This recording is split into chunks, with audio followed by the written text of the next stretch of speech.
Bonjour à tous, j'espère que vous allez bien, pour moi ça va tranquille nickel. Aujourd'hui on se retrouve pour une toute nouvelle vidéo, je vais vous montrer comment faire un four de survie. Alors ce n'est pas très compliqué, alors ce qu'il vous faut tout simplement c'est des toits en briques et des briques. Pour réaliser ce four il vous faut quelques outils supplémentaires tels que la massette et une chute de bois. Bon, c'est la première fois que je montre mon visage sur cette vidéo parce que je suis tout simplement de bonne humeur. Non, je plaisante. Mais bien sûr, je suis tout le temps en bonne humeur, que je montre mon visage ou pas en fait. Ça change quoi en fait? Bon allez, on va pas traîner, on va tout de suite commencer à faire ce four. Allez, c'est parti. On va faire une sorte de saignée comme ça, pour ensuite qu'on puisse planter les tuiles. Vous verrez, vous allez comprendre. Allez, c'est parti. Oh, j'ai failli me blesser un doigt. Alors moi je vous dis les gars, faut aller super doucement parce que il suffit juste que vous allez très vite et bah vous pouvez dire aïe à votre petit doigt. On va faire l'angle maintenant.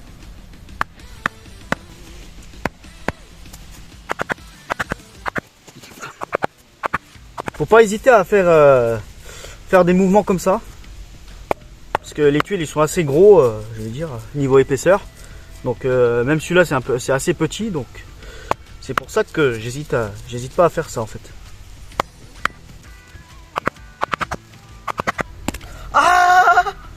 Ah, je me suis fait mal. Oh, pour ça il faut aller super doucement quand même hein. Quand vous faites la saignée, vous n'allez pas comme un bourrin hein. Oh, je viens de me faire mal au doigt. Bon, ça va, je suis guéri. Donc voilà les amis, j'ai fait ma saignée en forme de U. Pour notre four de survie, on va tout simplement mettre nos tuiles à l'intérieur. Donc là je vais prendre ces tuiles, je vais commencer à l'emboîter dans la terre. Et c'est aussi pas pour ça que j'ai pris aussi ça. Ça sert pas à faire que des saignées. Ça sert aussi que ça protège la tuile contre la massette quand je tape dessus. Donc ça, au lieu que je tape direct comme ça, en fait ça va le casser. Donc quand je mets ça, en fait ça ne casse pas en fait. Bien sûr il faut aller très doucement aussi, hein. C'est pas taper un gros coup comme ça. Vous allez gentiment tapoter sur la tuile. Vous avez vu sur ces tuiles là il y a des rebords. Et sur celui-là pareil, mais de l'autre côté. Et ben en fait ça sert justement à les connecter ensemble. Parce que si je mets directement comme ça, mais que je les connecte pas ensemble, en fait ça ne sera pas bon. Parce que sinon il faudrait que je repousse et tout. Ça va tout foirer mes saignées, donc ça sera pas très top. Alors d'abord pour ça, avant que vous le tapotez, vous connectez déjà directement. Là hop, je les ai connectés. Vous faites la même étape que le premier, vous tapotez. Jusqu'à ce qu'il soit au même niveau que celui-là. On va voir le résultat. On est plutôt pas mal. Ah non mais attendez, j'ai fait une erreur. Les amis, j'ai un petit problème, c'est que je vais mettre la troisième tuile, sauf que, regardez, et ben en fait ma saignée elle se trouve où? Le trou il est là en fait, d'accord? Et en fait moi je vais le mettre là. Et en fait j'avais pas fait gaffe quand j'ai creusé, bah en fait j'ai trop reculé en fait. Alors c'est pour ça que je vais refaire une saignée juste ici en fait. Là où la tuile est placée en fait. Parce qu'en fait si je le mets là, directement, ça va faire un trop gros trou là entre ça et ça en fait. Vous avez vu la distance, il y aura un gros trou. Et moi en fait à la fin je vais reboucher ces trous avec de la terre pour isoler en fait. Parce que s'il y a un trop gros trou, la terre, on va mettre beaucoup de terre et c'est pas ce que je cherche à faire aussi. Ah il flûte. Je suis allé trop vite. C'est pas bon d'aller trop vite. Bon allez voyons voir si ça va rentrer complètement là. Je vais regarder par rapport à l'autre côté. Oui ça va rentrer. J'ai un petit problème, c'est qu'il n'est pas vraiment à l'angle en fait. Pas d'angle droit en fait. Je suis nul en maths. Il faut tout simplement remodifier encore jusqu'à ce que ça fasse un angle droit. Je vous mens pas les gars, j'ai toujours été bon en maths. C'est juste là en ce moment, comme je vais plus à l'école, je suis plus très bon en maths. Donc j'aurais dû faire des études encore en fait. Si je voulais être bon encore. Mais bon, moi ça y est, j'en ai marre de l'école moi. Ouh là, mon bout de bois il commence à rendre l'âme là. Bon, voilà à quoi ça ressemble déjà. C'est plutôt pas mal. Parce qu'en fait à la fin, comme j'ai dit, je vais mettre de la terre. Faut pas qu'il y ait un trop gros trou sur les rebords là, ici, là et ainsi de suite, hein, genre surtout là aussi. Quand je vais mettre des tuiles dessus, je vais aussi mettre sur les rebords en fait, dessous, directement. En fait je vais faire un rectangle comme ça en fait, pour que la fumée elle s'échappe comme ça. Et à la fin, et tous les restes je vais tout boucher en fait, genre en mettant les toits dessus. Ah oui, après bien sûr vous voyez il y a un petit peu les tuiles qui bougent, ça ne vous en faites pas. Bon alors je disais, je vais prendre une brique, je vais en mettre un ici et un autre, un comme ça. Ah non, ça rentre pas. Voilà. Je veux dire déjà que ça tient. Maintenant, ce qu'on va faire, on va aller chercher de la terre. Je vais commencer à mettre de la terre partout. Sur les rebords, dans les trous, etc. Sauf qu'il y a un petit problème, c'est qu'il pleut un petit peu. Je suis un peu dégoûté. Mais bon, on va faire avec, tant pis. Je me suis pris un bon petit saut de terre là. C'est parti, j'ai envie de dire. Je prends la terre. Comme ça.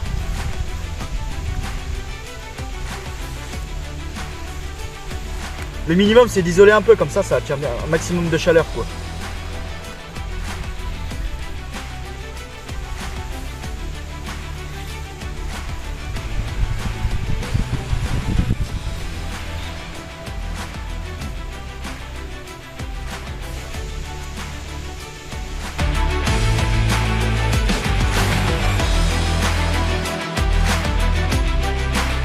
Bon, il reste plus qu'à mettre la dernière tuile et ça devrait être bon.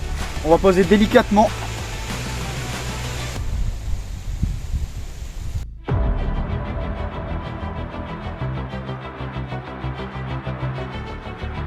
Là en tout cas notre four il est fini. Bon, c'est vrai que c'est pas très droit le dessus mais on s'en fout. De toute façon c'est juste pour la survie, hein. De toute façon ça va pas rester indéfiniment comme ça. Bon, je vais déjà montrer comment j'ai mis la terre déjà. Voilà, j'en ai mis ici là. C'est bouché en fait.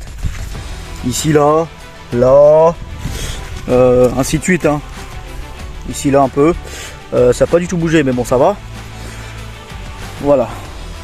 Tout simplement. Après ce que je peux faire c'est que je peux remettre 2-3 briques supplémentaires à l'extérieur pour un peu renforcer. Mais bon je vais pas non plus trop mettre à l'intérieur parce que déjà il faut que je mette du bois pour commencer à allumer le feu. Bon je ne vais pas traîner parce qu'il pleut, hein. La pluie elle commence à me taper sur le système là.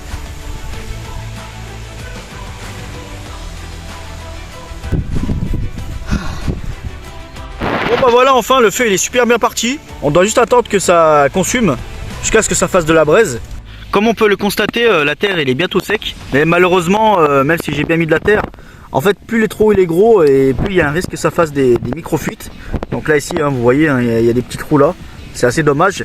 Mais ça va quand même marcher, hein, ne vous inquiétez pas. Même si j'ai laissé aérer un peu, je peux quand même mettre du bois directement dedans, c'est génial comme ça. Alors voici ce qu'on va manger les amis, on va manger du parmentier de poisson. On va l'ouvrir tout de suite. Ah oui d'accord. J'ai pris aussi un espèce de plateau en aluminium avec son couvercle en alu, hein, bien sûr. On va mettre tout dedans. Je trouve qu'il est un peu gros, on va le casser en deux, on va le mettre dedans directement et on met dans le four. Par contre il pleut trop là. Oh j'en ai marre de cette pluie là. On va le mettre au four. Et ensuite ce qu'on va faire, on va mettre des briques par devant pour isoler, pour fermer le four. Comme ça que la chaleur elle s'échappe pas tout de suite quoi. Ah il y a un petit verre là. Yerk. On va laisser comme ça les amis, on va attendre une bonne vingtaine de minutes et ça sera bon après. Place à la dégustation.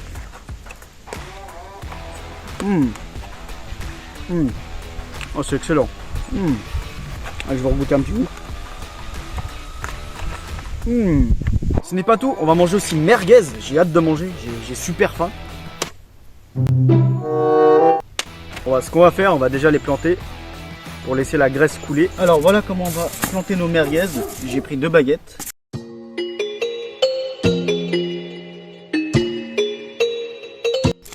Voilà, maintenant on va prendre la deuxième baguette.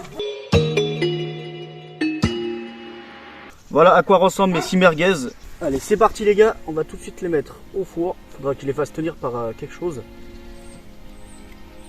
Ah voilà comment ils sont. Donc là j'ai placé les merguez dans le four. Ah, on voit déjà que ça commence à cuire les gars. Regardez par en dessous.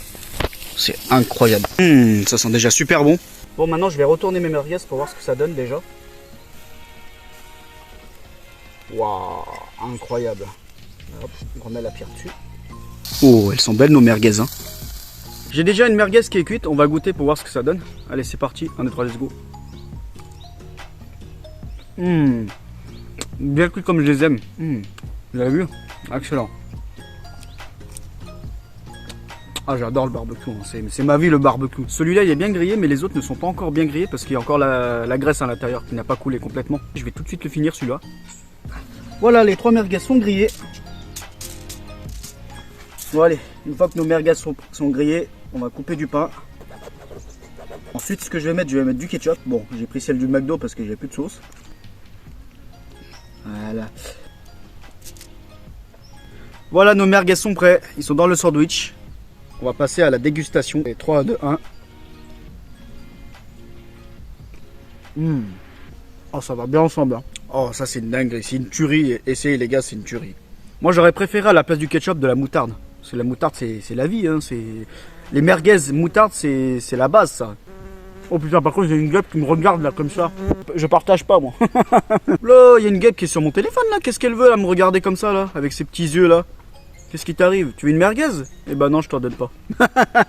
Oh la Gab, viens pas m'embêter, il y en a sur la table, il en reste 2, va en choper là-bas si tu veux. Merci d'avoir regardé cette vidéo, j'espère qu'elle vous a plu. N'hésitez surtout pas à vous abonner, à liker et à partager. Et puis moi je vous dis à la prochaine. Je vais finir mes merguez parce que sinon on va refroidir.